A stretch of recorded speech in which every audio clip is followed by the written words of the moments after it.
Bismillahirrahmanirrahim. Alhamdulillah rabbil alamin, wassalatu wassalamu ala sayyidina maulana Muhammadin wa ala alihi wa sahbihi ajma'in. Majlis yang ketiga pembacaan kitab Matan Nukhbatul Fikar fi Mustalahi Ahli al-Athar lil Imam Al-Hafiz Ibn Hajar. Kita masuki muka surat yang ke-77, wa atlaqu al-musyafah.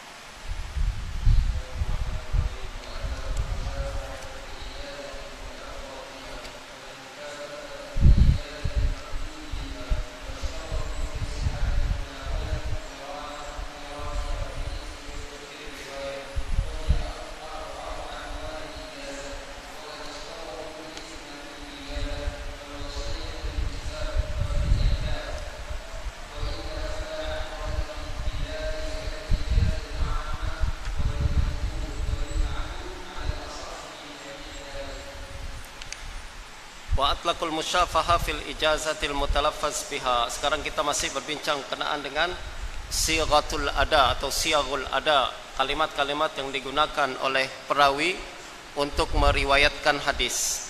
Nah, kita sudah berbincang kenaan dengan kalimat sami'tu, dia adalah tingkatan paling tinggi. Juga ada haddatsani, ada akhbarani, ada qara'tu alaihi, quri'a alaihi wa ana asma'. Berikutnya adalah musyafahah atau syafahani. Syafahani apa makna dia? Wa atlaqul musyafahah fil ijazati al mutalaffazu biha. Kalimat musyafahah adalah untuk ijazah yang dilafazkan. Maknanya kalau saya katakan pada tuan-tuan sekalian, saya ijazahkan tuan-tuan meriwayatkan kitab matan nukhbah daripada saya, itu namanya ijazah musyafahah.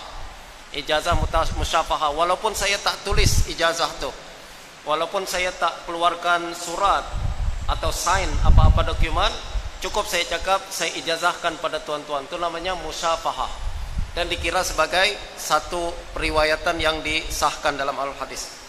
Wal mukatabatu al ijazatul maktubi biha. Kalau mukatabah maknanya ijazah yang ditulis. Misal nanti di akhir majelis ini saya keluarkan sanad pada tuan-tuan dan kemudian saya ijazahkan secara bertulis, paling kurang pun saya sign lah bahwa tuan-tuan saya ijazahkan meriwayatkan kitab tersebut, itu namanya mukatabah. Jelas tuan-tuan ya?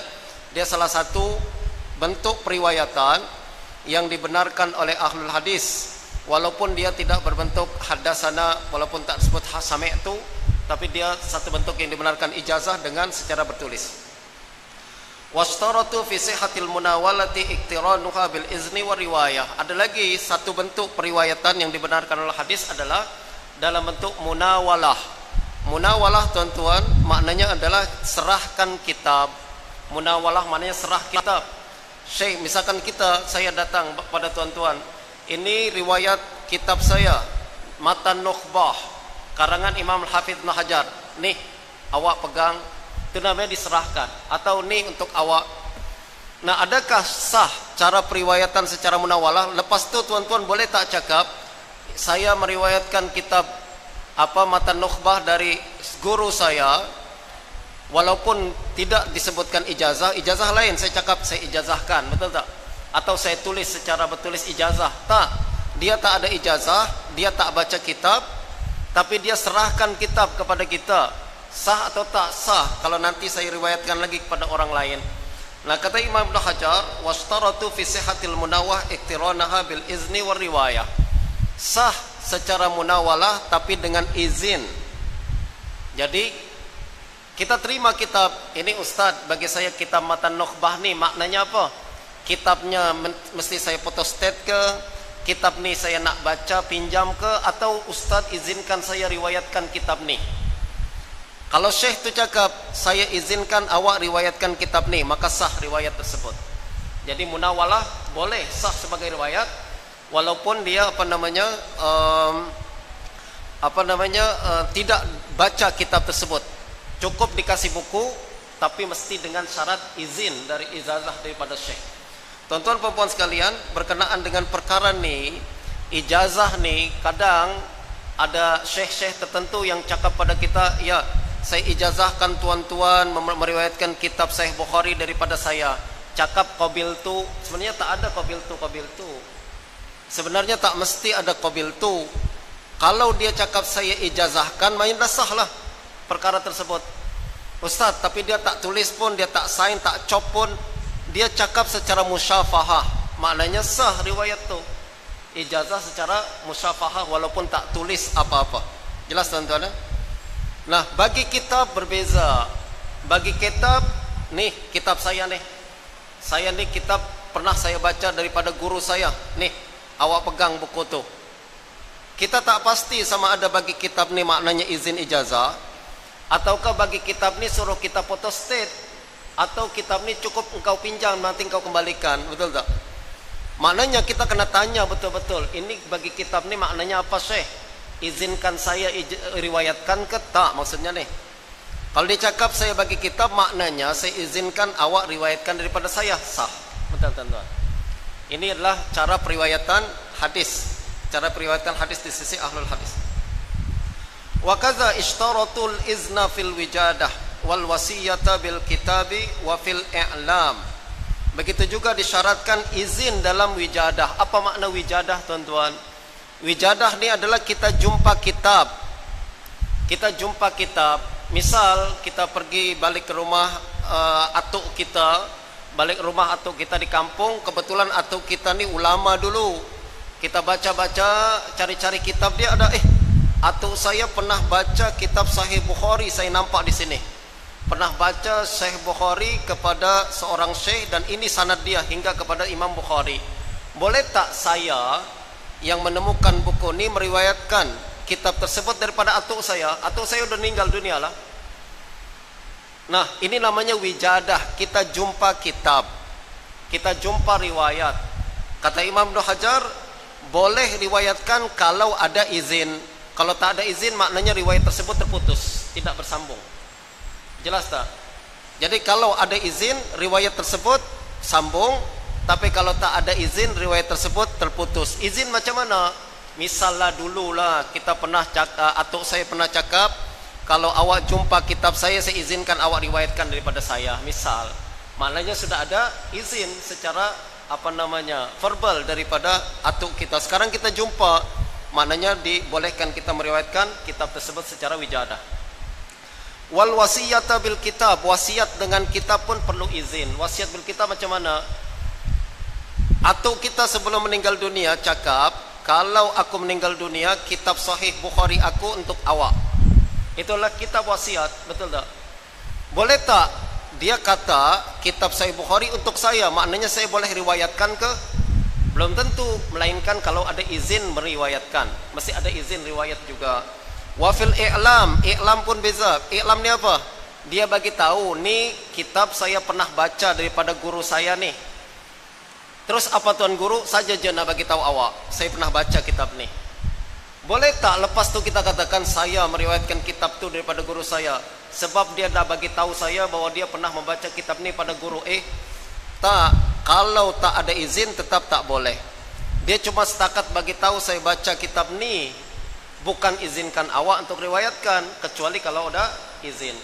Penting ni tuan-tuan untuk kita tahu berkenaan dengan ijazah. Sebab zaman sekarang kita adalah umat satu-satunya yang punya kelebihan meriwayatkan hadis daripada Nabi dan juga daripada para ulama secara bersambung. Tak ada agama lain yang meriwayatkan ucapan daripada nabi-nabi mereka secara bersambung. Kita yang masih punya ni riwayat ni, kita meriwayatkan Al-Quran secara bersambung dari Nabi sampai sekarang masih bersambung. Kita juga meriwayatkan hadis secara bersambung daripada Nabi SAW. Jelas.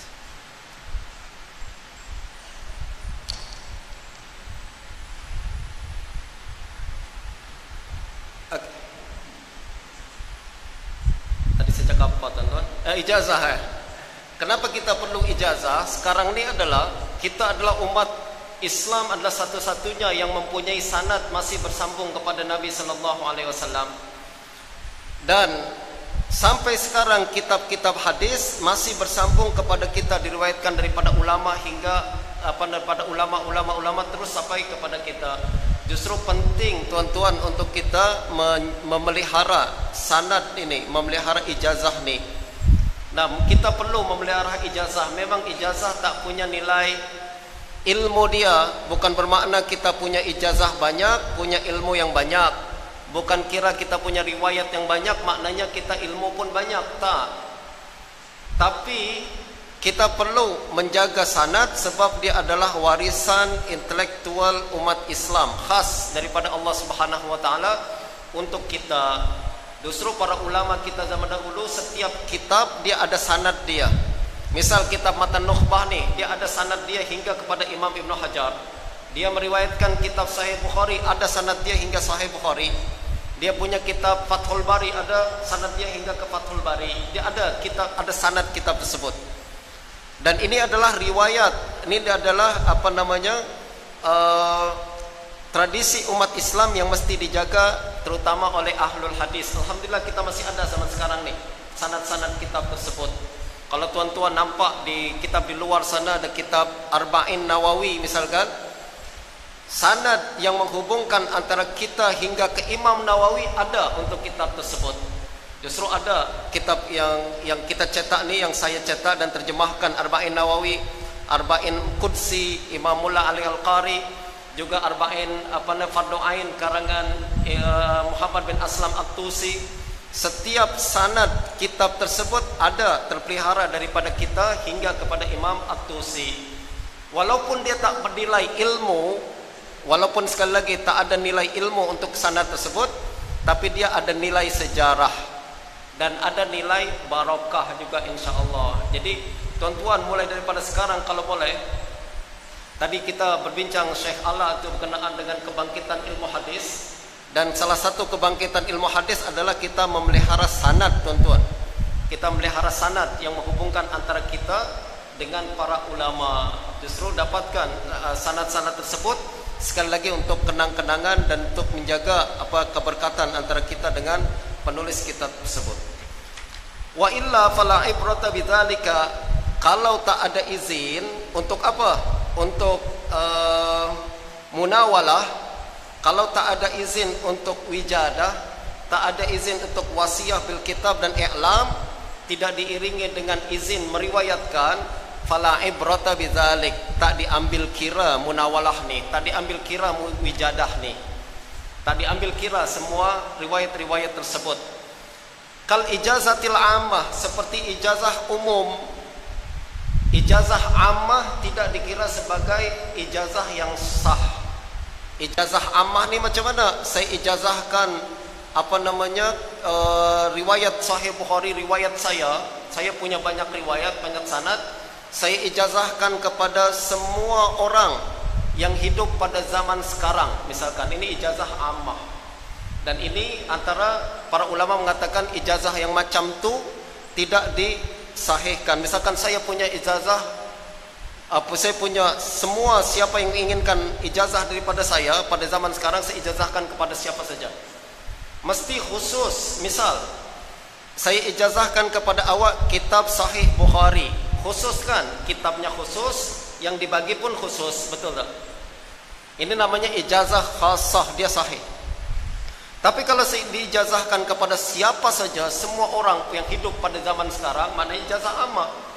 Lalu kita pun cakap, saya termasuk orang yang hidup pada zaman ni, maknanya saya dapat riwayat ni. Tidak dibenarkan untuk meriwayatkan dengan cara sedemikian. Antara orang yang sering meriwayatkan dengan ijazah ammah ini adalah Imam Suyuti daripada Imam Ibnu Hajar. Justru para ulama cakap kalau dia meriwayatkan daripada Ibnu Hajar, ijazah dia mendapat ijazah yang paling rendah. Kenapa? Sebab dia bukan ijazah khasah, dia ijazah ammah, diijazahkan kepada seluruh orang yang hidup pada zaman tersebut, bukan dikhaskan kepada satu atau dua orang. Tapi kalau ijazah, misalkan saya cakap pada tuan-tuan sekarang, saya ijazahkan tuan-tuan meriwayatkan kitab Matan Nukhbah daripada saya, itu ijazah ammah ke tak? Itu khusus. Saya ijazahkan kitab khusus, tuan-tuan pun khusus yang hadir dalam majlis ini, maknanya dikira sebagai ijazah yang sah. Walil majhul, dan untuk pihak yang tidak diketahui, misal saya bagi ijazah Matan Nukhbah ni untuk nanti ada satu orang saya akan bagi, itu masih tak tahu lagi siapa orangnya, majhul, pun tak dibenarkan ijazah tu.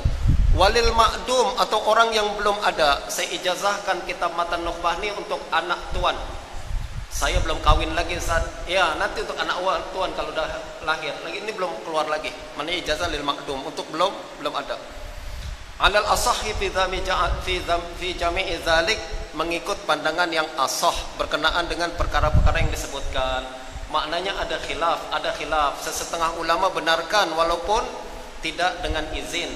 Tapi yang paling sahih kata Ibnu Hajar, tidak sah melainkan dengan izin. Untuk apa?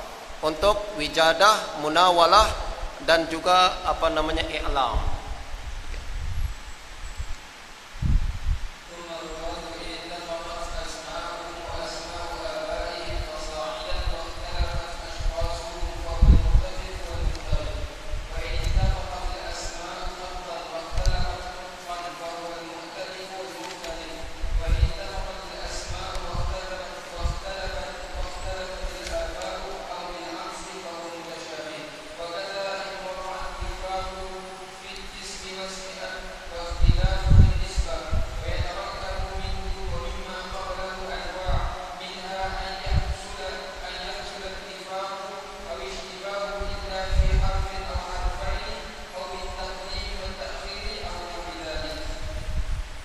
Sumarwat in ittafaqat asma'uhum wa asma'u abaihim fasa'idan wa ikhtalafat ashkhasuhum fahuwal muttafiq wal muftariq.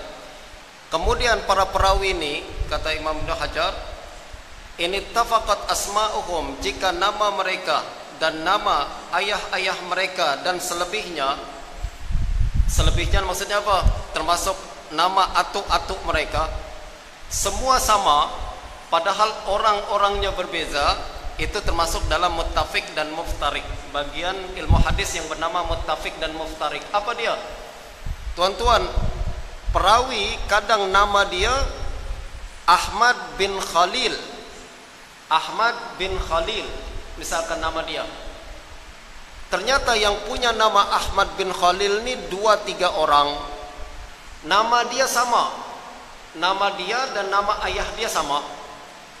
Itu disebut muttafiq dan muftarik. Nama sama tapi orang berbeza. Nama sama, orang berbeza. Ada dalam perawi ini tuan-tuan, nama dia Muhammad bin Ja'far. Ada 7 orang Muhammad bin Ja'far. Maknanya muttafiq dan muftarik. Muttafiq maknanya sama namun berbeza. Muttafiq wal muftarik maknanya sama namun berbeza. Sama apa? Sama namanya dan nama ayah dia, atau mungkin sampai juga nama atuk dia sama. Akan tetapi orang-orang mereka berbeza-beza. Itu namanya muttafiq dan muftarik. Kalau tuan-tuan pergi ke kitab-kitab rijal, kita akan nampak kadang nama semua sama nih, tapi orang-orang berbeza. Orang-orangnya berbeza. Dia dikira sebagai muttafiq dan muftarik. Wa in ittafaqatil asma'u khattan wa ikhtalafat nutqan fahuwal mu'talif wal mukhtalif. Sekiranya nama sama secara tulisan namun berbeza secara sebutan, maka dia termasuk dalam mu'talif dan mukhtalif. Mu'talif dan mukhtalif. Apa maknanya tuan-tuan? Ada seorang perawi, tulisan dia Aqil, Ain, Qaf, Ya, Lam. Kita boleh baca Uqail, kita boleh baca Aqil, betul tak? Tulisan sama akan tetapi sebutan beza, betul tak? Itu namanya mu'talif dan mukhtalif. Kenapa kita perlu perkara ini? Sebab nanti kita akan baca sanad. Kalau kita baca sanad, jangan sampai silap. Jangan sampai silap kita menyebut nama ni, penting. Nama ni tak boleh kita i'rab. Nama ni tidak boleh kita ketahui macam mana nak baca, melainkan kita dengar secara sama'i, secara sama. Justru kita kena jaga baik-baik cara sebutan perkara ni. Ada seorang perawi bernama Musa bin Ulay. Tulisan dia Ali, tapi baca dia Ulay. Ada lagi Musa bin Ali. Ada beza kan tulisan tu, namanya mu'talif dan mukhtalif. Ini termasuk bahasan mu'talif dan mukhtalif. Wa in ittafaqatil asma wa ikhtalafatil aba au bil aqs fa huwal mutasyabih. Mutasyabih ini ada satu lagi cabang dalam ilmu hadis, mutasyabih. Apa dia? Perawi ini misalkan 2 orang, nama dia sama namanya, tapi ayah dia berbeza. Ini banyaklah. Ahmad bin Ibrahim, yang satu lagi Ahmad bin Ismail, beza kan? Nama dia sama, tapi ayah berbeza. Atau sebaliknya, au bil aqs. Misalkan Ahmad bin Ibrahim dan Ismail bin Ibrahim, ini dikira sebagai mutasyabih. Wa kaza in waqa'a al-ittifaqu fil ismi wa ismil abi wal ikhtilafu fin nisbah. Begitu juga termasuk mutasyabih adalah nama sama, nama ayah sama, tapi nisbah berbeza. Misal Ahmad bin Khalil, yang satu bernama Ahmad bin Khalil Al-Farahidi, yang satu Ahmad bin Khalil Ad-Dimashqi misalkan. Itu mutasyabih, nama dia dan nama ayah sama, cuma nisbah yang berbeza. Itu termasuk mutasyabih. Wa yatarakkabu minhu wa mimma qablahu anwa' minha an yahsul al-ittifaqu aw al-ishtibahu illa fi harfin aw al-harfain aw bit taqdim wa ta'khir wa nahwi dzalik. Nanti akan banyak lagi macam-macam perkara dalam perbahasan ilmu hadis. Kadang sama atau serupa, sama nih ittifaq nih sama betul-betul Ahmad dengan Ahmad. Kalau istibah nih serupa, ada beza sikit. Illa fi harfin aw harfain. Misalkan yang satu bernama Ahmad, yang satu bernama Hamad. Hamad beza sikit aja kan? Ahmad dengan Hamad. Imam Al-Khattabi nama dia Hamad. Dia bukan Ahmad. Kadang kalau orang terlupa, yang tak tahu, dia akan tengok, ini kurang alif nih. Yang betul adalah Ahmad, silap. Yang betul adalah Hamad. Dia bukan Ahmad. Ini adalah serupa dalam huruf, beza cuma 1-2 huruf saja. Ini semua bagian-bagian tentuan termasuk dalam ilmu hadis. Kita akan pelajari nanti dalam perbincangan lebih dalam lagi dalam pada masa yang akan datang.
Sekarang kita masuk ke dalam penutup. Ini adalah perbahasan terakhir dalam ilmu hadis kita nih. Maknanya lepas nih kita udah jadi ahli hadis semua, teman-teman. Kita udah bahas semua perbahasan ilmu hadis nih. Khatimah, penutup. Wa minal muhim ma'rifatu tabaqatir ruwat. Penting kata Imam Ibnu Hajar, kita tahu tabaqat ruwat. Apa dimaksud tabaqat? Tabaqat adalah tentuan angkatan-angkatan perawi. Macam kita di universiti. Ada angkatan tahun 2005, angkatan 2007 gitu kan. Awak lulusan mana? Alumni kan, alumni universiti ya. Angkatan berapa? Angkatan 2005, macam itu kan. Itulah tabaqat yang memisahkan antara satu generasi dengan generasi yang lain. Betul tak tuan-tuan? Akan tapi dalam ilmu hadis, tabaqat dia tidak mengikut tahun. Tabaqat dalam ilmu hadis mengikut perjumpaan dengan guru. Misalkan kita nampak tabaqat yang pertama adalah generasi yang berjumpa dengan baginda Nabi sallallahu alaihi wasallam. Kita sebut dia sebagai tabaqat sahabah, betul tak? Karena dia jumpa dengan guru. Walaupun mungkin dia meninggal dunia beza-beza tahun dia, betul tak? Tapi satu tabaqah. Tabaqah sahabat. Lalu tabaqah tabi'in, yakni orang-orang yang berjumpa dengan para sahabat tapi tak jumpa dengan Nabi. Itu nama tabaqah tabi'in. Lalu selepas itu tabaqah tabi'in, yaitu yang berjumpa dengan tabi'in, tidak berjumpa dengan Nabi. Kita sebutnya tabaqah mengikut perjumpaan dengan guru. Begitu seterusnya hingga saat ini. Itu cerita hingga saat ini. Kita boleh katakan ini tabaqah murid-murid Syekh Albani misalkan. Ini tabaqah murid-murid Syekh Al-Ghumari misalkan. Kita sebut dengan siapa yang pernah jumpa. Itu namanya tabaqah sendiri, mengikut perjumpaan, bukan mengikut tahun. Wa mawalidihim, penting juga kita tahu kelahiran para perawi. Bila lahir perawi tersebut, Imam Syafi'i lahir 150, meninggal 204. Justru disebut mawalidihim wa wafayatihim.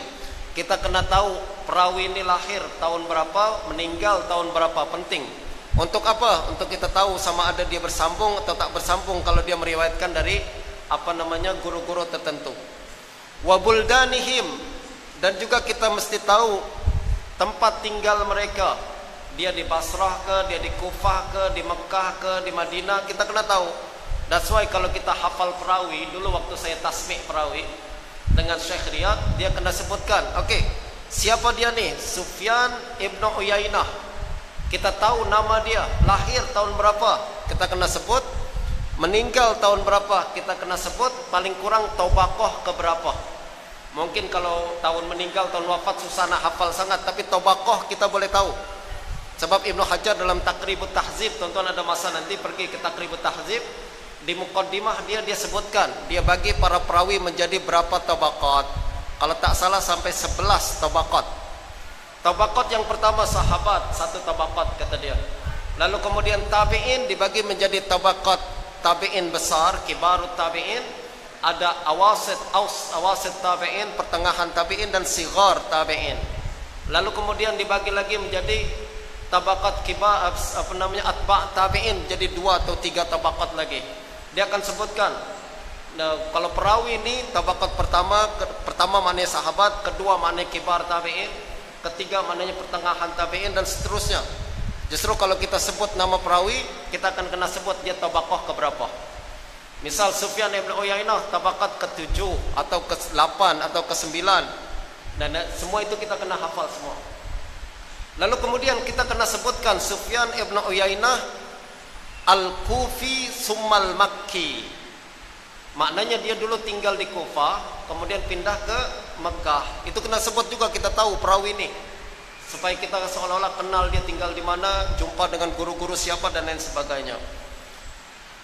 Wa ahwalihim, kita kena tahu hal-hal mereka. Hal mereka maksudnya apa? Dia ni mazhab apa kalau dia ada mazhab. Dia ni pernah tinggal macam mana, belajar dulu macam mana, jumpa perawi macam mana, adakah dia menghafal secara lafaz atau secara makna, adakah dia meriwayatkan secara buku ke, secara ijazah atau apa. Kita kena tahu perawi-perawi tersebut. Wa buldanihim sudah tadi sebut. Buldan penting tuan-tuan untuk tahu kitab Mu'jamul Buldan.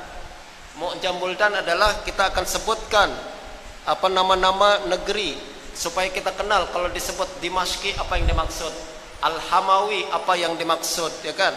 Lalu apalagi sebut Ad-Damanhuri misalkan, kita kena tahu apa maksudnya. Kita rujuk ke Mu'jamul Buldan, kita akan tahu ini negeri apa semua. An-Nisaburi misalkan, kita kena sebutkan, kena ketahui perkara ini. Justru dulu saya belajar ilmu hadis dengan Syekh Riyad. Dia katakan kalau belajar ilmu hadis ni kita kena belajar mesti berkaitan dengan belajar juga dengan ilmu-ilmu yang lain. Macam kita kena belajar ilmu fiqh, kena belajar ilmu akidah juga fiqh, sebab kita nak tahu perawi ini dia mazhab apa.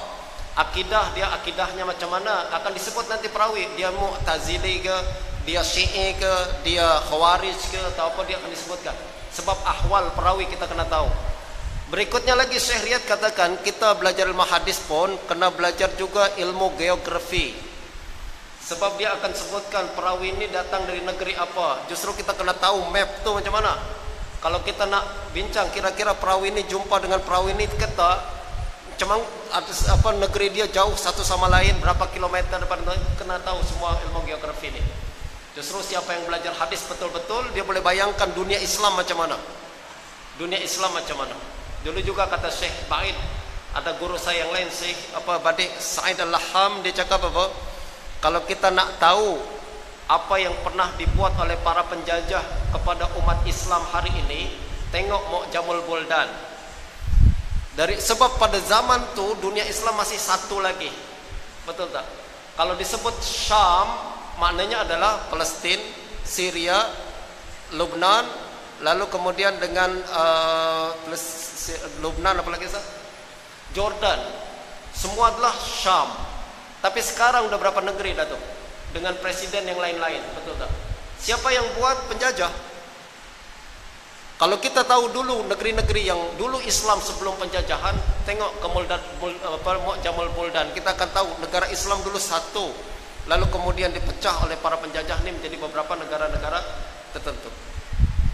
Ta'dilan wa tajrihan wa jahalatan. Kita mesti tahu juga hal mereka, sama ada perawi itu adal maknanya siqah, atau jarah, majruh, dhaif, atau majhul, jahalah, majhul. Kita kena tahu perawi ini. Justru kalau kita sebut tadi Sufyan ibn Uyainah al-Hilali al-Kufi summal Makki min tabaqah sabi'ah misalkan, lalu imam siqah hujjah, kita kena hafal itu semua biar kita tahu next time jumpa dia, kita tahu dia ini perawi siqah ke, lemah ke, atau saduq ke, atau lain sebagainya.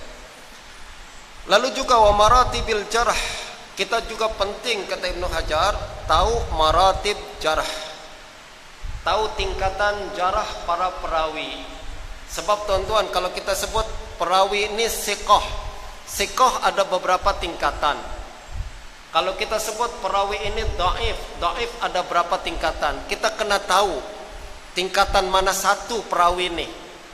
Justru kita kena tahu maratibul jarh wa aswa'uha al-wasfu bi af'ala ka'akzabin nas.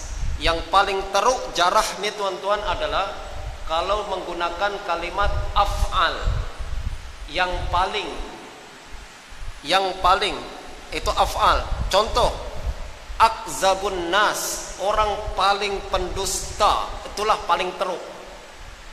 Justru kalau kita marah sangat sama orang, kita jarah dia akzabun nas, kita guna af'al, maknanya jarah paling teruk, seteruk-teruknya akzabun nas. Lalu berikutnya dajjal, maknanya tuan-tuan dajjal tingkatan kedua, oke sedikit lah, maknanya kalau orang kata kita dajjal maknanya masih oke. Ada lagi lebih teruk daripada aku lah, akzabun nas. Wadda' maknanya orang yang suka memalsu hadis. Au kazzab atau kazab, ini semua satu tingkatan tuan-tuan. Tingkatan paling teruk yang menggunakan kalimat af'al, yang berikutnya adalah dajjal atau wadha' atau kazab. Ini tingkatan paling teruk dalam jarah.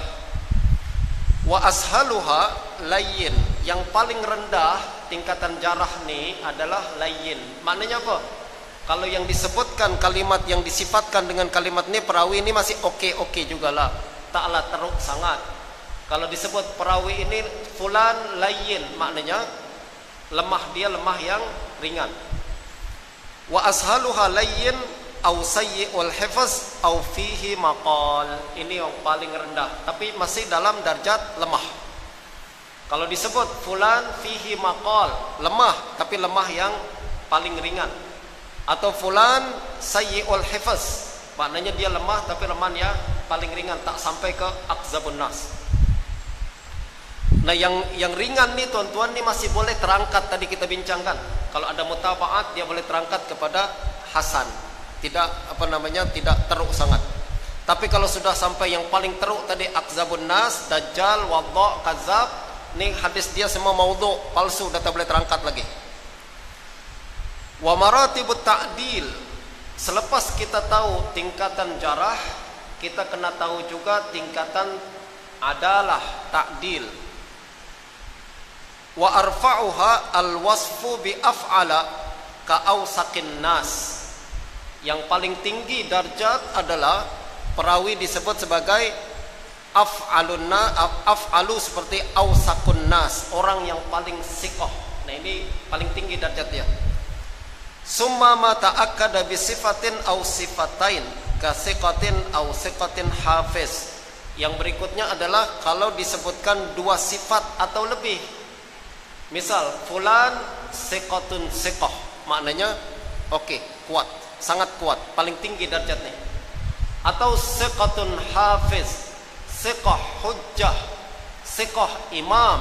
Itu adalah tingkatan yang paling tinggi dalam ta'dil, dalam ta'dil. Ada seorang ulama tuan-tuan ditanya, apa pandangan awak berkenaan Syu'bah? Dia cakap siqah, siqah, siqah, siqah, siqah, siqah, siqah sampai habis nafas dia. Maknanya tingkatan keberapa tuh? Udah banyak sangat ya. Maknanya tinggi sangat darjat dia. Sebab sampai habis nafas dia, siqah, siqah, siqah, siqah. Wa adnaha ma ash'ara bil qurbi min ashalit tajrih kasyaikh. Tingkatan ta'dil yang paling rendah adalah ta'dil yang mengandungi sedikit kalimat seolah-olah jarah, seperti kalimat syekh. Syekh maknanya tuan-tuan adalah ta'dil, maknanya dia oke, tapi oke paling rendah. Oke yang paling rendah. Kalau disebut fulan syekh, maknanya dia oke lah, biasa-biasa, macam ustaz. Kalau ada tuan-tuan tanya saya, apa pandangan ustaz berkenaan ustaz ini? Siqah, imam, hafiz, maknanya tinggi darjat tuh. Kalau ustaz ditanya, apa pandangan ustaz dengan ustaz tuh? Dia ustaz lah, ustaz je. Maknanya darjat rendah, walaupun masih siqah juga lah tuan-tuan, tapi darjat yang rendah. Lagi bagus daripada ustaz. Macam mana dia? Dia ustaz tapi penipu. Itu lagi terus.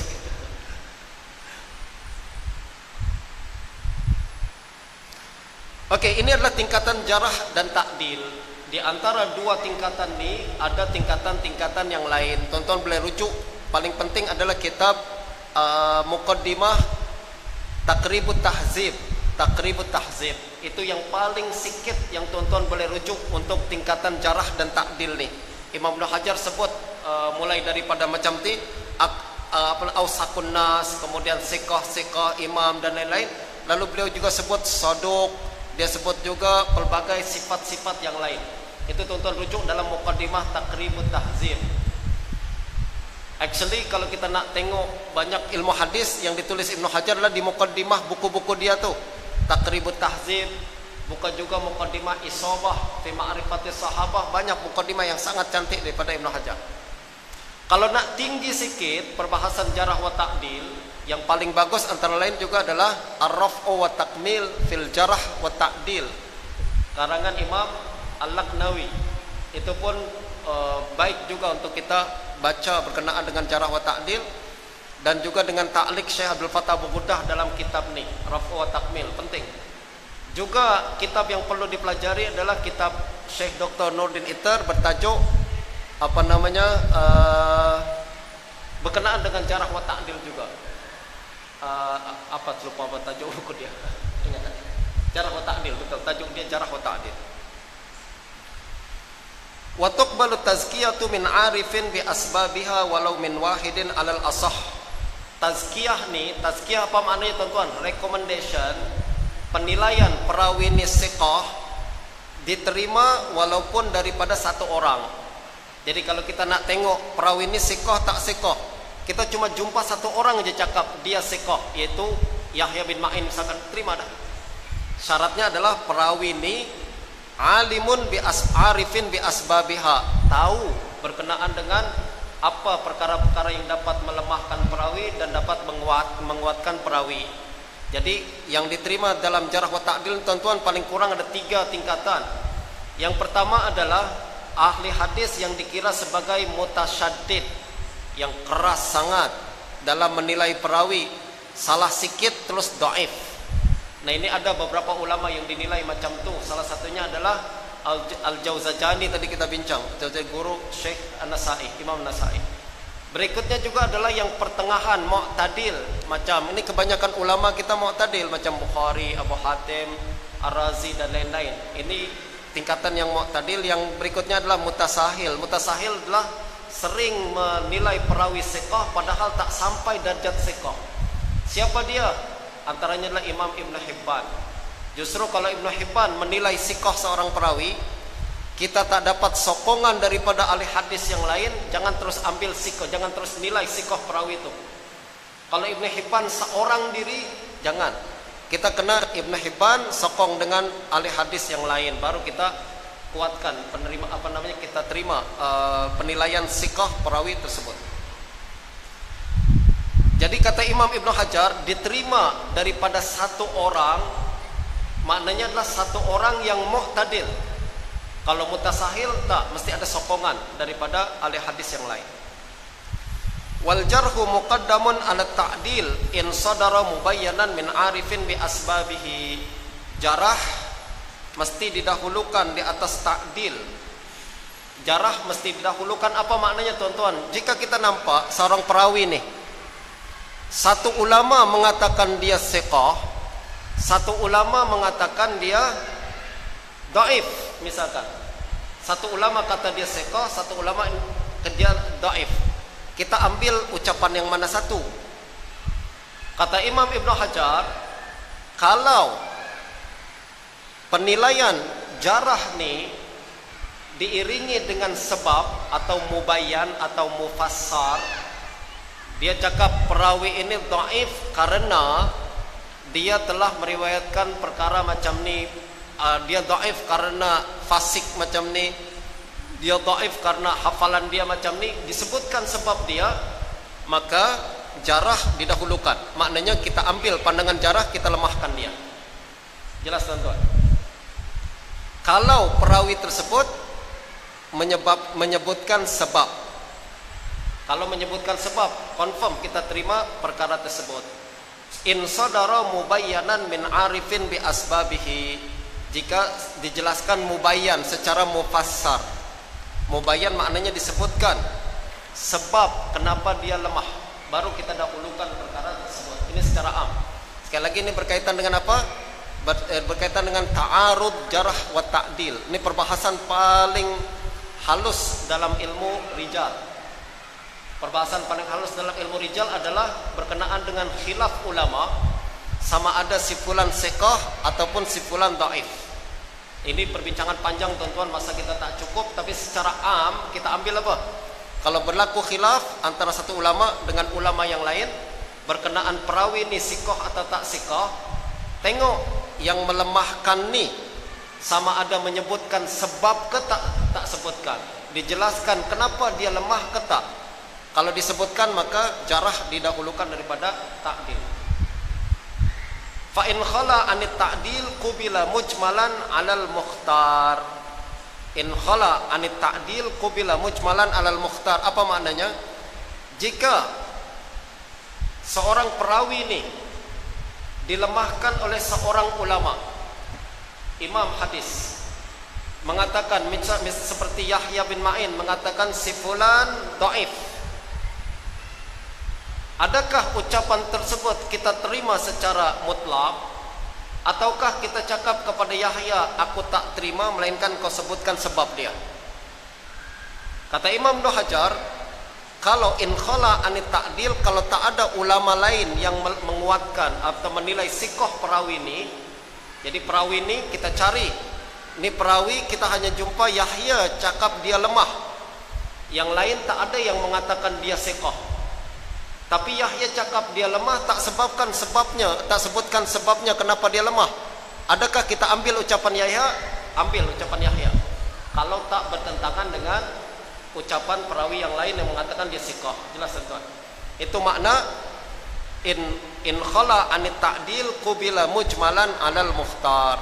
Kalau tak ada kalimat ulama lain yang menilai dia thiqah, maka ucapan yang melemahkan diterima secara mujmal. Mujmal maknanya apa? Tanpa sebutkan sebab kenapa dia lemah, kita terima begitu saja.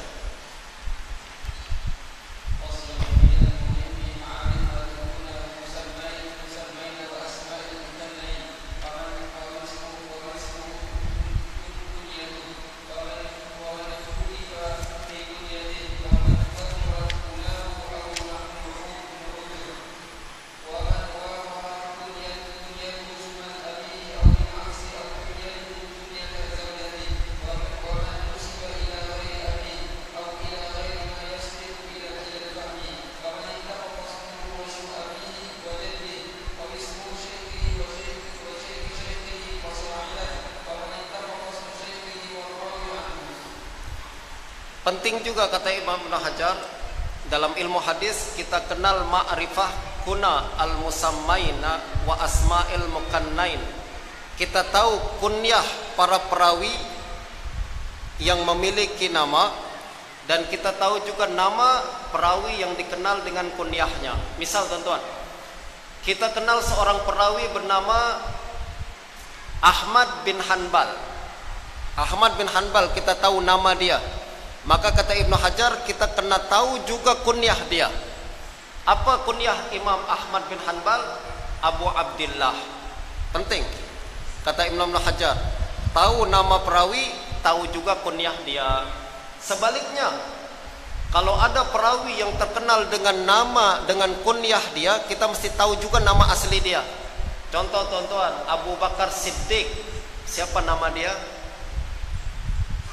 Abdullah bin Abi Quhafah. Betul tak? Maknanya kita tahu, aku udah tahu cuma nama kunyah dia saja. Walaupun kita tahu kunyah dia, kita kena tahu juga nama asli dia, kata Imam Ibnu Hajar. Waman ismuhu kunyatuhu, kita juga kena tahu orang yang nama dia adalah kunyah dia. Maknanya apa? Kunyah itu adalah nama dia sebenarnya. Misalkan Abu Zur'ah, bukan Abu Zur'ah Ar-Razi, tapi Abu Zur'ah apa namanya, ya seorang tabi'in yang meriwayatkan daripada para sahabat. Nama dia Abu Zur'ah, itulah nama dia. Jadi jangan tanya dia, ini nama dia siapa nih? Tak, memang itulah nama dia. Nama dia apa namanya? Kunyah itulah nama dia. Waman ukhtulifa fi kunyatihi, dan orang yang diikhtilafkan kunyah dia. Ada satu orang perawi nama dia jelas, tapi kunyah dia ada berapa biji, misalkan ada berapa perawi, berapa kunyah dia. Kita pun kena tahu perbezaan apa namanya kunyah-kunyah nih. Sebab kunyah nih tuan-tuan adalah panggilan seseorang mengikut nama anak dia. Biasanya orang Arab kasih kunyah seseorang mengikut anak paling tua, ya kan? Misalkan saya punya anak nama dia Anas, orang akan panggil saya Abu Anas. Kalau Sayyidina Umar, anak perempuan dia Hafsah, panggilan dia Abu Hafs, gitu kan? Kadang orang punya anak ramai, kadang dipanggil mengikut nama anak-anak dia yang banyak tuh. Saya punya anak 3, Anas, Hisham, Said. Kadang orang panggil saya Abu Anas, kadang panggil saya Abu Hisham, kadang panggil saya Abu Said. Betul tak? Ini adalah kunyah yang banyak, biasa disebutkan macam itu. Jadi kita kena tahu nama-nama kunyah yang banyak nih. Waman ukhtulifa fi kunyatihi waman kasurat kunahu au nu'utuhu, atau orang yang banyak kunyahnya dan sifat-sifatnya. Nu'ut beza dengan kunyah. Na'at sifat. Kalau kunyah tadi Abu Anas, itu kunyah. Kalau na'at nih misalkan Al-A'mash. A'mash nih maknanya tuan-tuan, mata dia ada sedikit apa namanya kotoran di mata dia, itu namanya A'mash. Atau panggilan dia apa lagi? Al-Ahdab, yang bongkok. Atau Al-A'raj. A'raj ini pincang. Itulah sifat-sifat. Ahli hadis sering sebut nama perawi dengan sifat dia, untuk bezakan dia dengan orang lain. Misalkan Abu Zinad Anil A'raj. A'raj mana yang apa namanya, yang pincang nih. Siapa pincang nih? Kita kena tahu nama dia yang sebenar siapa. Jadi kita kena tahu sifat-sifat para perawi. Wa man wafaqat kunyatuhu isma abihi au bil aqs. Orang yang kunyah dia sama dengan nama ayahnya. Kunyah dia misalkan saya apa nama seorang perawi, nama dia Ahmad bin Hanbal misalkan. Misalnya Ahmad bin Hanbal, kunyah dia Abu Hanbal. Maknanya kunyah dia sama dengan nama ayah dia. Jelas tuan. Kenapa kita kena tahu? Jangan sampai kita nanti ingat silap waktu membaca sanad. Ini Ibnu Hanbal ke Abu Hanbal. Oh, kunyah dia macam nama ayah dia. Jadi betul lah kalimat ini. Nah itu kita kena tahu. Au bil akas, atau sebaliknya nama dia macam kunyah ayahnya. Ini banyak juga, macam Hasan bin Abil Hasan Al-Basri. Hasan bin Abul Hasan Al-Basri, maknanya ayah dia, kunyah ayah dia yaitu Abul Hasan, sama dengan nama dia Hasan, betul tak? Hasan bin Abul Hasan. Au kunyatuhu kunyatu zaujatih, atau kunyah dia adalah kunyah sama dengan kunyah istrinya. Wah, ini sayang sangat sama istri mungkin. Istri dia Ummu Darda, dia nama dia Abu Darda, istri Ummu Darda, betul tak? Maknanya suami dengan istri sama kunyah dia, Ummu Darda dan Abu Darda. Ada lagi Ummu Salamah, Abu Salamah, betul tak? Itu kita kena tahu juga. Wa man nusiba ila ghairi abi, atau orang juga kita kena tahu perawi yang nisbah dia dinisbahkan kepada orang yang bukan ayah dia, bukan nama ayahnya, bukan nama ayahnya. Contoh tuan-tuan, Ismail bin Ulayyah, ini ahli hadis terkenal sangat, Ismail bin Ulayyah. Kalau sekilas kita nampak Ulayyah ini mestilah ayah dia kan? Sebenarnya bukan ayah dia Ulayyah nih. Ulayyah nih ibu dia. Tapi dia terkenal dengan panggilan Ibnu Ulayyah. Bukan dinisbahkan kepada ayah. Ayah dia namanya Ibrahim. Ismail bin Ibrahim asal nama dia. Ibu dia Ulayyah, tapi orang kenal dia Ismail bin Ulayyah. Bukan dinisbahkan ke ayah tapi kepada ibu. Ini kita kena tahu juga perkara ini.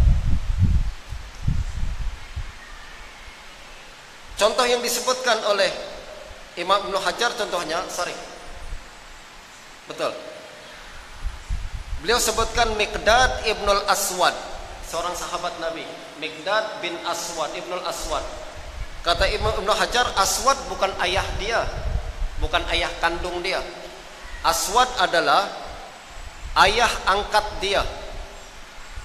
Tapi karena orang Arab dulu sering nisbahkan anak kepada ayah angkat kan, disebut Miqdad ibnul Aswad. Aswad bukan ayah dia, tapi yang sebenar ayahnya adalah Amr, Miqdad ibnul Amr. Nah, ini orang dinisbahkan bukan kepada ayah tapi kepada orang lain, sama ada ibunya ke atau kepada ayah angkatnya, kita kena tahu perkara ini. Au ila ghairi ma yasbiqu ilal faham, atau kepada perkara yang tidak yang menyalahi sangkaan kita, asal kita. Biasanya selalu adalah anak bin bapak, ya kan? Tapi sekarang nih ayah anak bukan kepada bapak tapi kepada yang lain. Kita kena tahu perkara ini, dan ini kembali kepada ilmu rijal nanti teman-teman. Ada masa kita akan bincang lebih banyak lagi. Wa man ittafaqa ismuhu wa ismu abihi wa jaddihi, orang yang nama dia dan nama ayahnya, nama atuknya sama, itu pun kita kena tahu. Contoh Imam Al-Ghazali, nama dia apa? Muhammad bin Muhammad Al-Ghazali, betul tak? Nama dia dengan nama ayah dia sama. Kenapa kita perlu tahu? Nanti kalau baca sanad, jangan ingat ini silap ke Muhammad ini 2 kali nih, betul ke salah nih. Kita kena edit pula, padahal itulah yang betul, betul tak? That's why kita kena tahu nama-nama nih. Au ismu syaikhihi wa syaikhihi fasaidan, atau orang yang nama dia mirip dengan nama ayahnya, nama gurunya misalnya. Nama dia mirip sama dengan nama gurunya atau nama guru-gurunya. Itu pun kita kena ketahui juga. Wa man ittafaqa ismu syaikhihi warawi anhu, dan juga orang yang sama nama gurunya dengan nama perawi daripadanya. Maksudnya antara nama guru dengan nama murid. Kalau dia sama, kita kena ketahui, jangan sampai serupa perkara itu kita anggap silap padahal dia betul. Contoh riwayat daripada Rabi' bin Anas an Anas. Rabi' bin Anas an Anas. Anas 2 kali nih. Jangan nih silap, bukan Rabi' bin Anas tapi Rabi' an Anas. Anas yang kedua nih silap. Nanti kita padam saja padahal dia betul. Justru kita kena hafal perkara ini agar tidak berlaku kesalahan.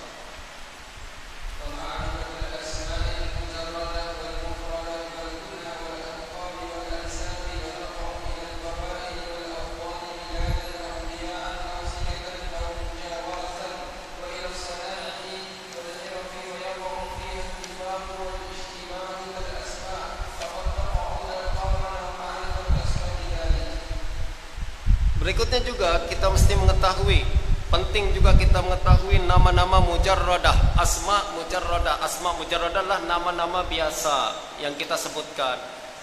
Ada kitab-kitab yang khas menghimpun nama-nama perawi kan, macam Taqribut Tahzib, Tahzibut Tahzib, itu penting untuk kita tahu nama-nama perawi itu namanya asma mujarradah. Sesetengah ahli hadis menulis kitab rijal. Kitab rijal berasaskan sama ada kumpulan perawi siqah saja, seperti Ibnu Hajar, Ibnu Hibban tulis Kitabus Siqat, maknanya khas untuk perawi siqat saja, semua yang ada dalam kitab ini siqah. Ada lagi setengah perawi menulis khas untuk perawi dhaif saja, Kitabud Du'afa misalkan, karangan Imam Ibn Adi, atau Kitabul Majruhin Ibnu Hibban, khas semua hadis-hadis perawi-perawi lemah saja. Itu namanya asma mujarradah. Wal mufradah wal kuna wal alqab wal ansab wa taqa'u ila al qaba'il wal awtani biladan wa dhiya'an aw sikakan aw mujawaratan. Juga kita mengetahui nama-nama mujarradah, mufradah, nama-nama yang mufrad. Nama mufrad ini nama-nama yang spesial tuan-tuan, cuma dia seorang punya nama tuh. Contoh apa? Ada banyak. Contoh yang Sudai Ibnu Ajlan, cuma satu orang aja punya nama tersebut. Ini namanya Sudghi Ibnu Sinan. Misalkan Sudgh Ibnu Sinan, itu cuma satu orang aja dalam semua ahli hadis, dalam semua perawi, cuma dia saja. Simpel kita hafal nih, cuma dia yang punya nama macam nih. Juga contoh Sudghi bin Abdullah. Contoh Sandar. Ada Musaddad bin Musarhad bin Musarbal. Itu adalah nama-nama yang khas, cuma satu orang aja yang punya. Tuan-tuan nak punya nama-nama istimewa untuk anak-anak, ambil nama-nama mufradah nih, kita tulis di daftar di jabatan kerajaan, garanti kita seorang punya nama macam tu. Tak ada lagi nama orang lain yang punya pakai nama. Itu namanya asma mufradah, nama-nama yang satu orang yang khas, cuma dimiliki oleh satu orang saja. Itu namanya asma mufradah. Wal kuna wal alqab, tadi kuna kita dah bincang, alqab kita dah bincang, laqab. Dan ansab, nasab. Nasab macam nasab ni tuan-tuan, kata Imam Hajar, taqa'u ilal qabail wal awtan.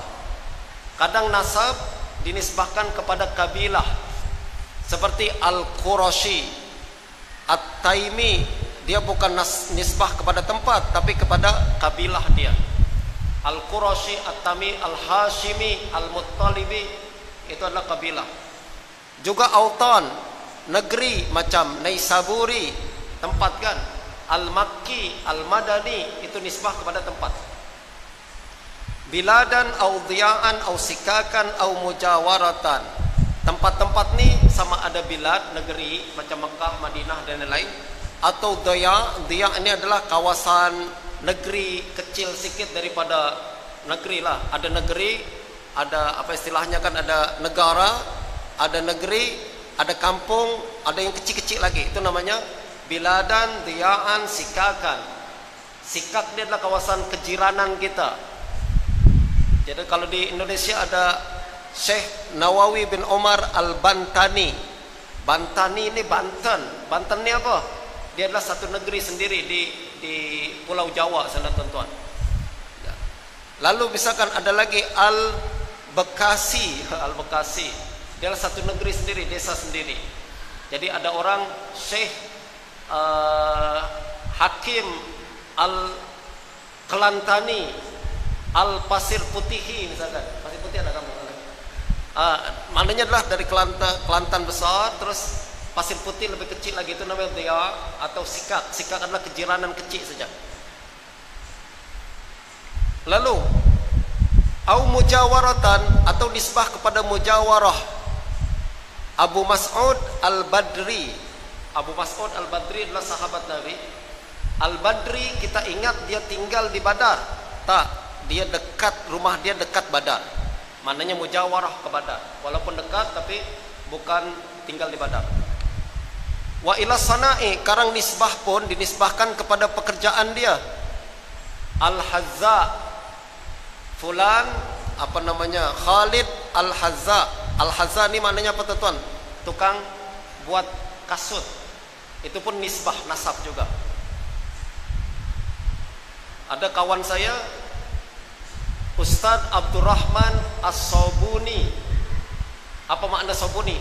Tukang buat sabun. Itu pun namanya nisbah kepada pekerjaan dia.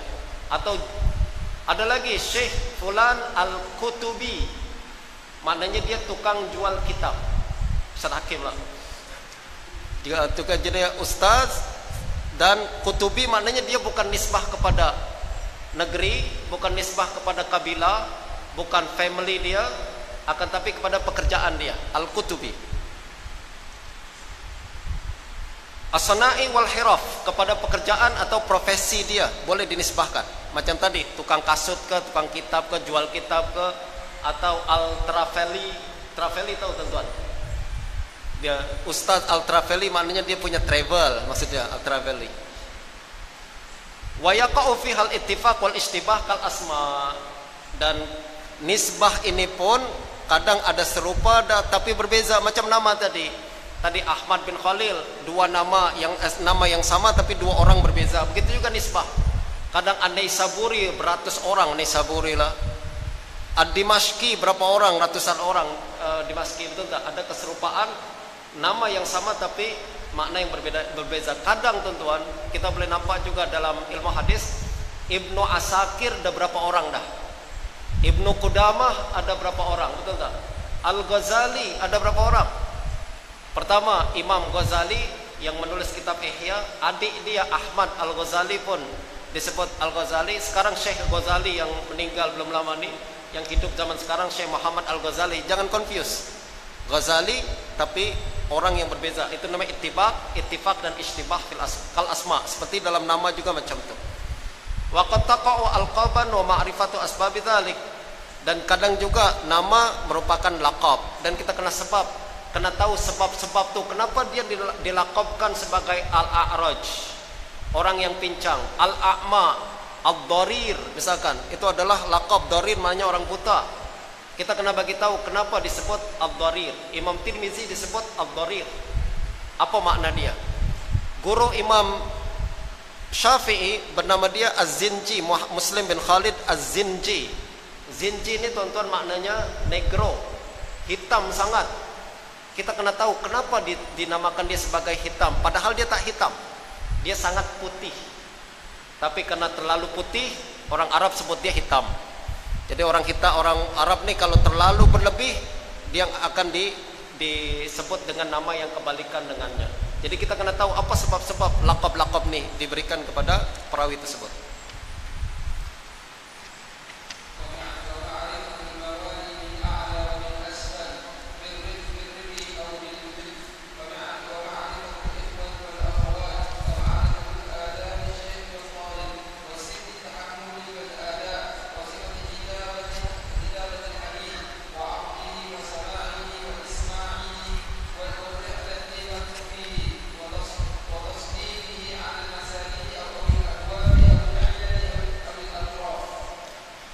Juga kita mesti penting juga mengetahui. Jadi perbahasan khatimah ini, penutup ini bincang semua tentang ilmu rijal, nama dia tentang ilmu para perawi. Kita juga mesti tahu berkenaan dengan mawali.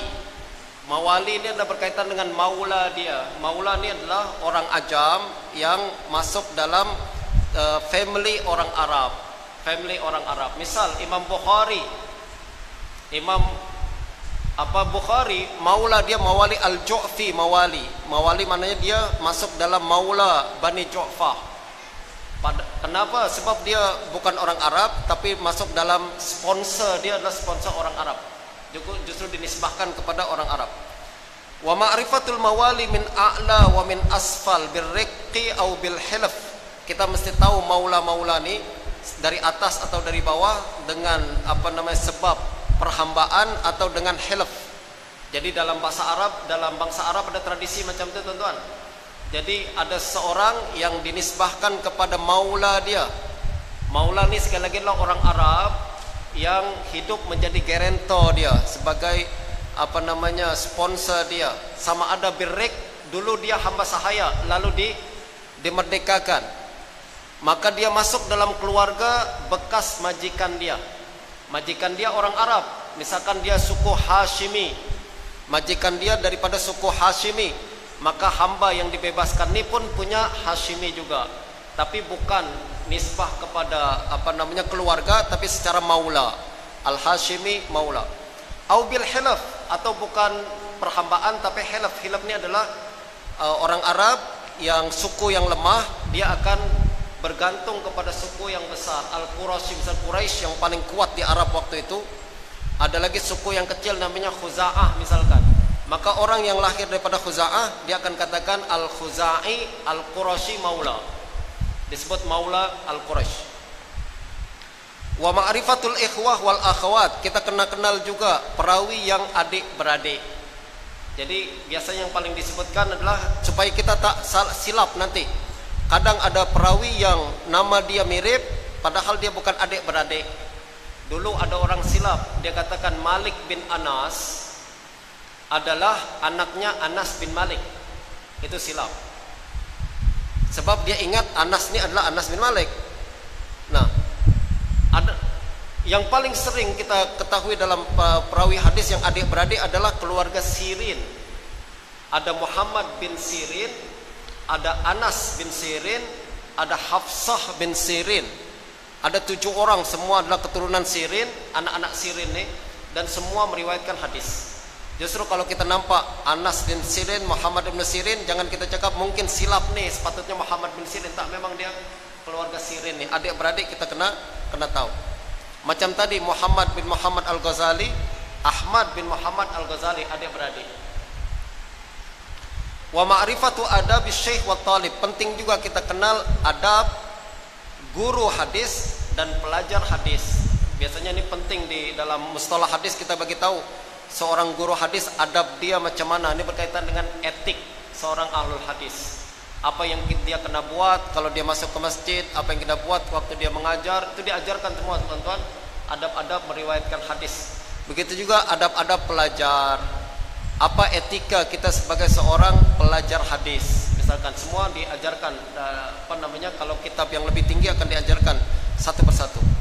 Wasinnit tahammuli wal ada, kita mesti tahu juga sin, usia yang dibenarkan kita belajar hadis, dan usia ada dibenarkan kita menyampaikan hadis. Misalkan ada perbincangan, kalau seorang budak kecil hadir dalam majelis hadis, usia dia 5 tahun, adakah boleh kita kira dia telah menerima hadis? Nanti kalau dia besar dia akan meriwayatkan hadis tersebut, boleh ke tak boleh? Itu dalam perbincangan. Kebanyakan tuan-tuan dalam ahli hadis zaman dahulu, kalau dia sudah masuk usia tamyiz, usia 7-8 tahun misalkan, hadir dalam majelis hadis, sah tahammul dia. Tak sah tahammul dia. Kalau dia masih baby 2 tahun, 1 tahun misalkan, sah tak? Sah hudur dia, hadir saja. Bukan sama, bukan dikira sebagai dengar hadis, tapi hadir dalam majelis hadis. Dulu para ulama selalu bawa budak-budak kecil dalam majelis hadis walaupun masih baby lagi. Dia nanti ditulis di akhir majelis, si fulan hadir dalam majelis ini. Kalau yang dewasa disebut sami'a, sama. Tapi kalau yang baby disebut hadara, hadir. Hadir saja. Penting dulu dalam ilmu hadis tuan-tuan.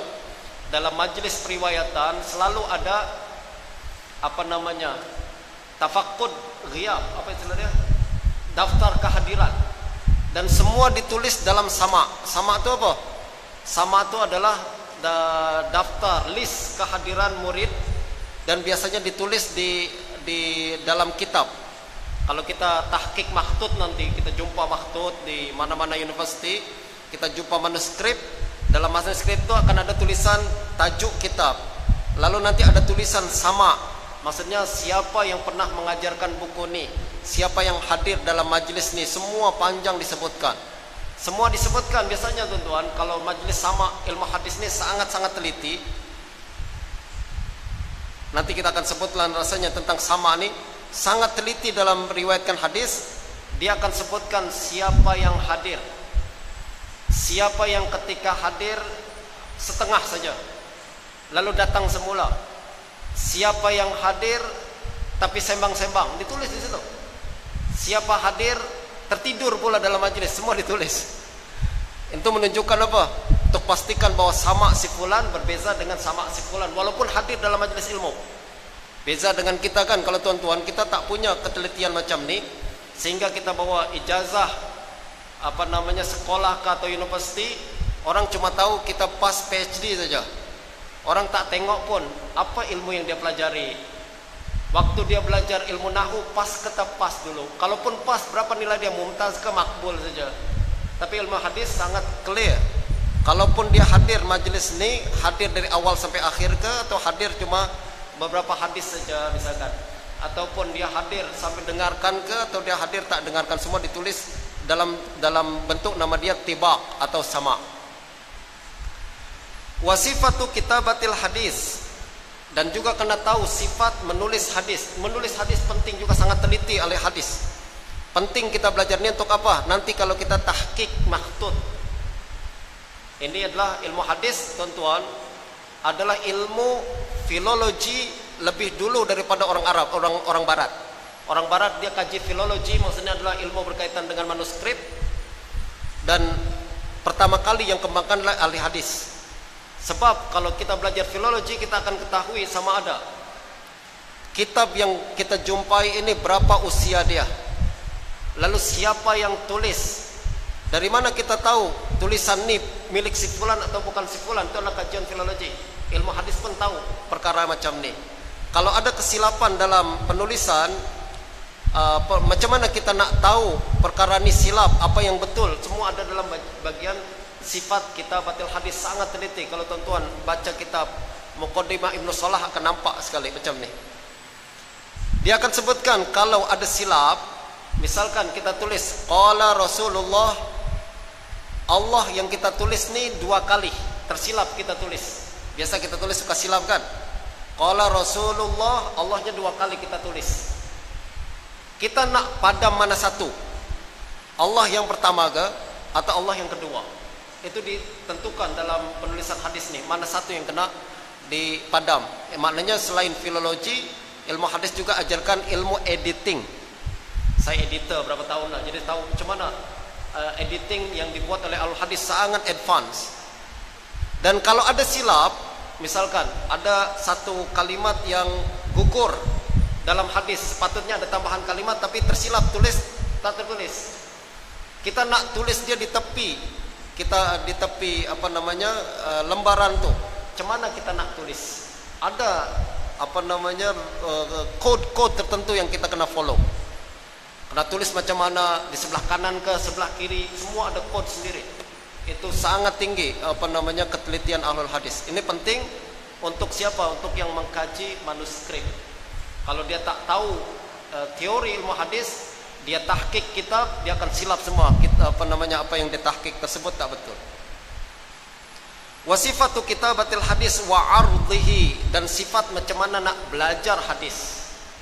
Arad maknanya adalah kita baca depan guru. Kita kena tahu macam mana nak baca depan guru. Apa yang mesti kita cakap kalau kita nak memulakan bacaan. Biasanya dia akan ahli hadis ada adab dulu. Biasanya kalau dia nak mulakan, dia akan cakap bi isnadikum ila al-muallif rahimahullah misalkan. Dia ada kod-kod sendiri yang dia diajarkan di sini. Wa samaihi, dan juga sama hadis tersebut. Apa maksudnya sama? Tadi kita belajar. Kita hadir, lalu kita tulis kehadiran kita. Macam mana nak tulis? Pastikan kehadiran kita dalam majlis tersebut. Macam mana kita tetapkan sama kita dalam hadis ni. Wa isma'ihi, isma' maksudnya mengajarkan hadis tu. Macam yang kita buat sekarang, saya isma' kitab, maksudnya saya dah belajar dan saya sampaikan. Macam mana cara dia? Sebab ada etika dan tradisi tertentu. Wa rihlati fi, dan kita kena ketahui adab rihlah ahli hadis. Penting juga nih tuan-tuan. Salah satu kaidah alul hadis adalah mereka mengatakan seorang pelajar hadis mesti keluar belajar hadis, bukan hanya tinggal di dalam negeri saja. Mana lebih baik belajar dari satu orang guru di dalam satu negeri dengan dia keluar belajar daripada ramai guru di luar negeri. Ahli hadis katakan belajar ke luar negeri lebih baik. Tapi ada syarat dia. Apa syarat dia? Kata ahlul hadis, kalau kita sudah kuasai ilmu di dalam negeri kita, baru kita keluar ke luar negeri. Jangan kita di dalam negeri pun belum kuasai apa-apa baru keluar.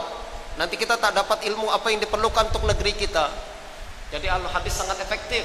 Dia keluar negeri hanya untuk dapatkan yang belum dia punya. Misal di dalam negeri kita ada ilmu apa, kita kuasai dulu. Misalkan dalam negeri kita ni terkenal dengan mazhab Syafi'i. Kuasai dulu mazhab Syafi'i betul-betul. Kita keluar nanti belajar yang tak ada dalam negeri kita, mazhab Hanafi misalkan, mazhab Maliki, mazhab Hanbali. Nanti kita balik ke negeri kita, ilmu kita sempurna. Dalam negeri kita kuasai, luar negeri pun kita kuasai. Kebanyakan kita tak macam itu. Kita mazhab Syafi'i pun belum kuasai, dah pergi ke luar negeri belajar mazhab yang lain pening kepala. Balik ke rumah, balik ke negerinya dia tak kuasai apa yang nak diajarkan kepada masyarakat. Akhirnya masyarakat tak boleh terima dia. Kenapa? Dia tak faham apa yang ada dalam negeri kita. Kuasai dulu negeri kita terlebih dahulu. Wa tasnifihi 'alal masanid awil abwab awil ilal awil atraf. Yang berikutnya adalah kita kena tahu etika al-hadis dalam mengarang hadis, mengarang kitab-kitab hadis. Sama ada dalam bentuk musnad. Musnad ini adalah susunan dia, susunan mengikut nama-nama sahabat Nabi macam Musnad Ahmad bin Hanbal, atau abwab. Abwab tu macam Sahih Bukhari, bab ilm, bab zakat, bab salat. Ini adalah cara penulisan tersendiri dan ada tujuan sendiri. Musnad objektif dia berbeza dengan abwab. Musnad berkaitan dengan apa? Dengan apa namanya? Pembukuan hadis dengan secara lebih rapi, archiving istilah kita, archiving hadis dengan secara rapi. Kalau abwab adalah istinbat hukum daripada hadis tersebut. That's why Imam Bukhari kadang ulang-ulang hadis yang sama berapa kali, sebab istinbat hadis dalam hukum daripada hadis. Awil ilal, ada lagi hadis ditulis mengikut ilal, macam ilal Daruqutni, ilal Ibnu Abi Hatim. Itu berkaitan dengan apa namanya, fokus dia adalah berkenaan dengan cacat yang terdapat dalam hadis. Awil atraf, atraf adalah penulisan mengikut apa tuan, kalimat pertama daripada hadis. Jadi dia tak sebutkan hadis semua hadis, tapi dia hanya sebutkan awal-awal hadis saja. Nah ini tujuannya macam kamus kita, macam kita cari untuk mencari apa namanya hadis ini terdapat dalam kitab apa, kita akan tengok kita apa namanya kalimat awal daripada hadis itu, lalu kita akan rujuk ke dalam kitab tersebut.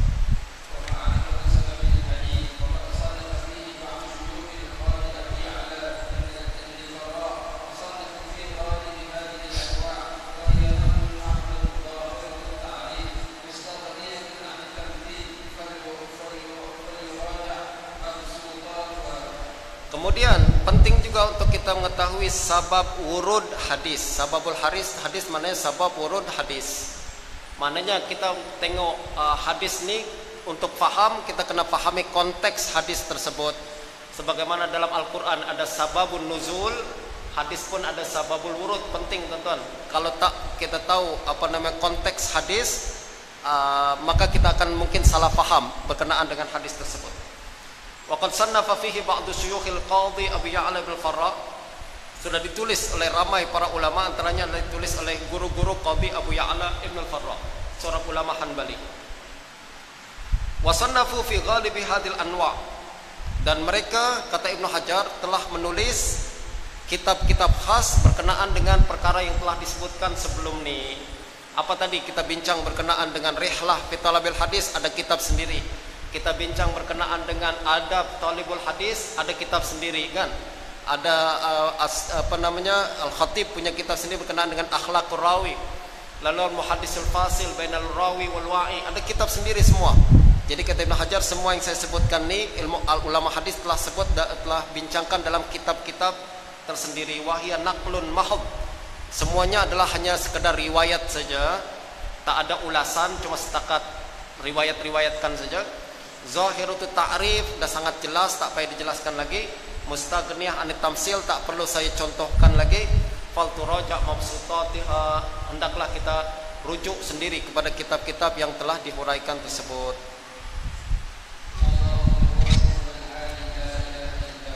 Alhamdulillah Rabbil Alamin. Dengan demikian selesai pembacaan kitab Nukhbatul Fikar fi Mustalah Ahlil Hadis. Tuan-tuan, sekali lagi apa yang kita dapatkan pada hari ini hanya basic ilmu hadis saja. Dia membuka jalan untuk kita mengetahui beberapa perbahasan dalam ilmu hadis. Dia hanya membuka jalan, memberikan kunci kepada kita ilmu hadis itu macam mana.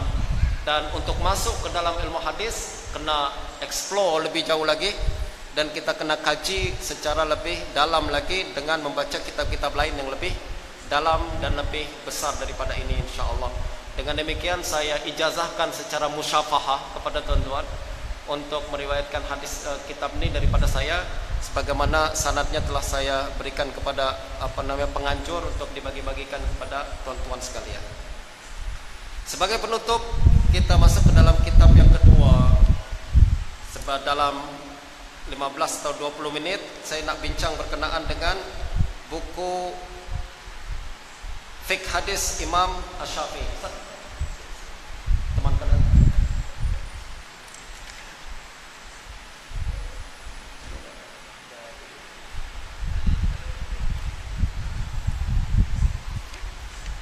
Fiqh Hadis Imam Syafi'i, tuan-tuan, adalah sebuah buku khas, ya, buku baru yang saya tulis berkenaan dengan yang akan membahas berkenaan dengan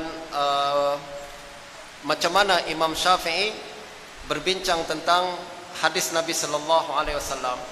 Sebagaimana yang kita telah bincangkan dalam matan Nukhbah tadi, tuan-tuan, bahwa hadis Nabi, ilmu berkenaan dengan hadis ini terbagi menjadi dua paling kurang, yang sangat besar, yaitu membahas tentang sanad dan juga membahas tentang matan.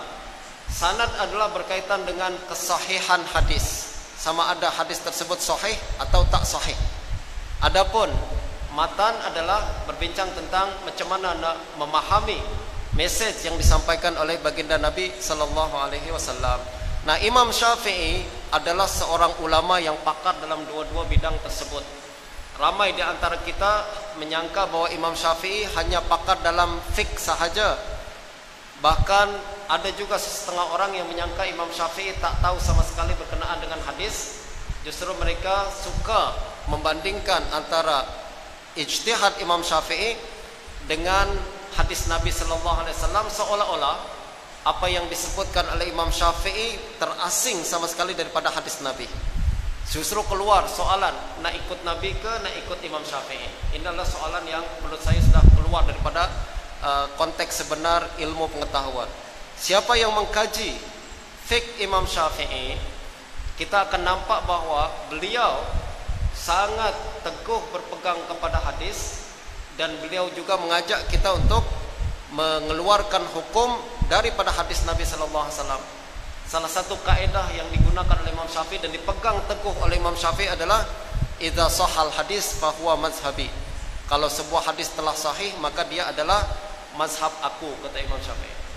Jadi kalau sahih hadis tersebut, maka dia adalah mazhab saya. Beliau pun pernah cakap kepada Imam Ahmad bin Hanbal, Yahya bin Ma'in, Ali ibn al-Madini.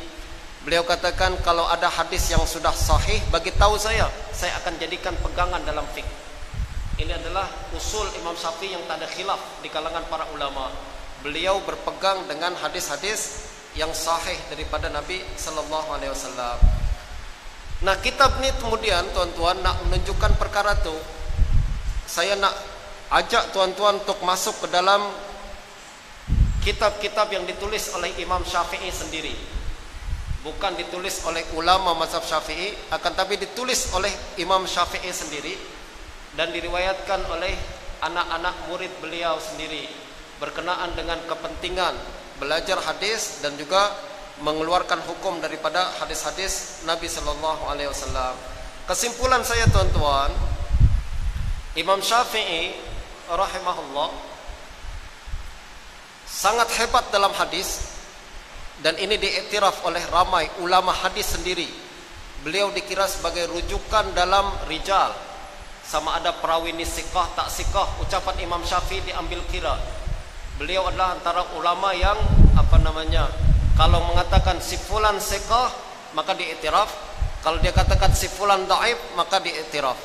Siapa yang mengatakan perkara ini? Tuan-tuan boleh tengok kitab Imam Ibn Hibban bertajuk Kitabul Majruhin Minal Muhaddisin.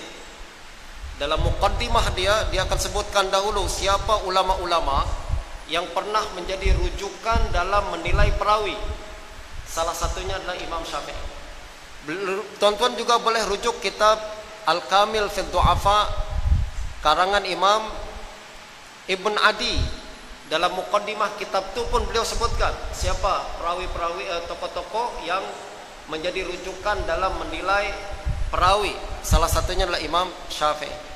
Begitu juga tuan-tuan boleh rujuk kitab Imam Sakhawi dalam I'lan Bitaubih Liman Zammat Tarikh. Beliau sebutkan siapa tokoh rujukan dalam perawi, salah satunya adalah Imam Asy-Syafi'i. Ini yang pertama. Yang kedua, ahli hadis juga mengatakan Imam Syafi'i mencapai darjat hafiz. Apa makna hafiz nih? Hafiz maknanya bukan hafaz Quran, itu orang kita aja. Kalau hafiz pada zaman dahulu maknanya adalah dia hafal ribuan bahkan ratusan ribu hadis dan juga tahu mana hadis sahih dan mana hadis lemah. Imam Syafi'i sampai darjat perkara ini. Bahkan untuk menunjukkan perkara ini tuan-tuan, beliau apabila tiba di Mesir dan menulis kitab-kitab kitab dan pelbagai kitab yang lain, beliau menulis setiap hadis yang dalam buku tersebut tanpa merujuk kepada kitab. Jadi semua hadis yang beliau sebutkan tanpa merujuk kepada kitab, tulis daripada hafalan dia sendiri. Beliau mengatakan apabila saya tulis perkara ini, kitab saya tertinggal di Mekah atau di Mesir, tertinggal di Mekah atau Baghdad. Jadi kitab tersebut saya tak ada. Tapi sekarang saya tulis mengikut hafalan saya sendiri. Beliau sebutkan dalam kitab Risalah. Nah, apabila beliau menyebutkan menuliskan hadis daripada hafalan sendiri, kata Imam Abu Dawud dan Imam Abu Zur'ah Ar-Razi, Imam Syafi'i tak pernah silap dalam menyebutkan hadis. Sudahlah menulis hadis dengan hafalan, ribuan hadis beliau sebutkan. Pada masa yang sama tak ada hadis silap yang beliau sebutkan. Justru kata Imam Abu Dawud, tak ada, la na'rifu lahu hadisan ghalat. Kami tak pernah nampak ada hadis silap dalam kitab-kitab Syafi'i. Nah, perkara ini tuan-tuan membuat Imam Al-Baihaqi menulis satu kitab bertajuk Bayan Khata' Man Akhta'a 'ala Syafi'i. Penjelasan berkenaan silapnya orang yang menyalahkan terhadap Imam Syafi'i. Beliau sebutkan semua kesilapan yang terdapat dalam kitab-kitab Syafi'i adalah bukan daripada Syafi'i, tapi daripada murid-murid ataupun daripada perawi daripada Imam Syafi'i. Beliau tak pernah silap dalam meriwayatkan hadis. Ini menunjukkan hafalan Imam Syafi'i yang sangat tinggi. Nah, dari segi sanad, dari aspek sanad, dari aspek matan, Imam Syafi'i sangat teliti dalam melihat hadis. Kaidah yang saya sebutkan di sini, bukan semua hadis sahih boleh diamalkan. Tadi saya sudah bincang. Ini adalah pandangan para fuqaha dan muhaddisin. Tak semua hadis sahih terus boleh diamalkan. Hadis sahih yang boleh diamalkan hanya satu saja. Apa dia? Muhkam, betul tak? Yang terus boleh diamalkan satu saja. Apa dia? Muhkam. Adapun hadis sahih, kalau dia mansuh maka tidak diamalkan. Hadis sahih tapi dia marjuh tidak diamalkan. Hadis sahih atau kandungannya tidak bermasalah misalkan, maka dia perlu ditakwil dan lain sebagainya. Ini adalah approach ulama fiqh, tuan-tuan. Kalau orang lain awam di luar sana punya pandangan black and white saja, kalau sahih amal, dhaif tinggal, maka kita yang sudah belajar ilmu hadis tak boleh punya pandangan macam tu. Kita kena teliti lebih dalam lagi. Kadang ada hadis sahih tidak diamalkan, kadang ada hadis dhaif malah diamalkan. Macam mana hadis dhaif boleh diamalkan? Kita nampak tadi, kadang ada hadis dhaif ringan saja kan, lalu dia disokong oleh pelbagai dalil-dalil yang lain, maka boleh terangkat untuk kepada derajat amal. Saya tak katakan terangkat kepada derajat hasan atau sahih, tapi terangkat kepada derajat amal. Walaupun dia lemah, tapi disokong oleh dalil-dalil yang lain, maka yang semula tidak diamalkan boleh terangkat kepada derajat amal. Dan contoh untuk perkara ini sangat banyak. Saya rasa masa kita tak cukup untuk membahas perkara ini. Tuan-tuan boleh rujuk kepada kitab yang saya tulis nih. Dan antara tajuk-tajuk yang saya bincangkan di sini adalah berkenaan dengan perkara-perkara yang mungkin dikhilafkan dalam fik kita. Apa maksud apa dalil Imam Syafi'i bahwa kunut itu sunat dalam salat subuh misalkan, padahal hadis berkenaan tidak sahih. Macam mana beliau boleh sampai kepada simpulan bahwa kunut ini sunat dalam kunut subuh? Ada dalil-dalil yang beliau bincangkan dan tunjukkan kepada kita. Berikutnya juga adalah apabila tiga mazhab mengatakan haram berkata-kata ketika khutbah Jumat, Imam Syafi'i malah mengatakan tidak haram, makruh sahaja. Padahal hadis dalam Sahih Bukhari dan Muslim. Maknanya macam mana beliau boleh sampai kepada kesimpulan tersebut? Ada approach beliau sendiri yang kita sebagai seorang pelajar fiqh dan hadis wajib mengetahui dan memahami apa yang dilakukan oleh Imam Syafi'i untuk menjadi rujukan kita, insya-Allah. Mohon maaf sekali lagi tuan-tuan atas segala kekurangan. Saya rasa berakhir majelis kita pada hari ini, dan mudah-mudahan Allah Subhanahu wa taala berikan kita ilmu yang bermanfaat, berikan kita kesempatan untuk berjumpa semula pada masa akan datang dalam majelis ilmu yang lain. Wabillahi taufiq wal hidayah. Assalamualaikum warahmatullahi wabarakatuh.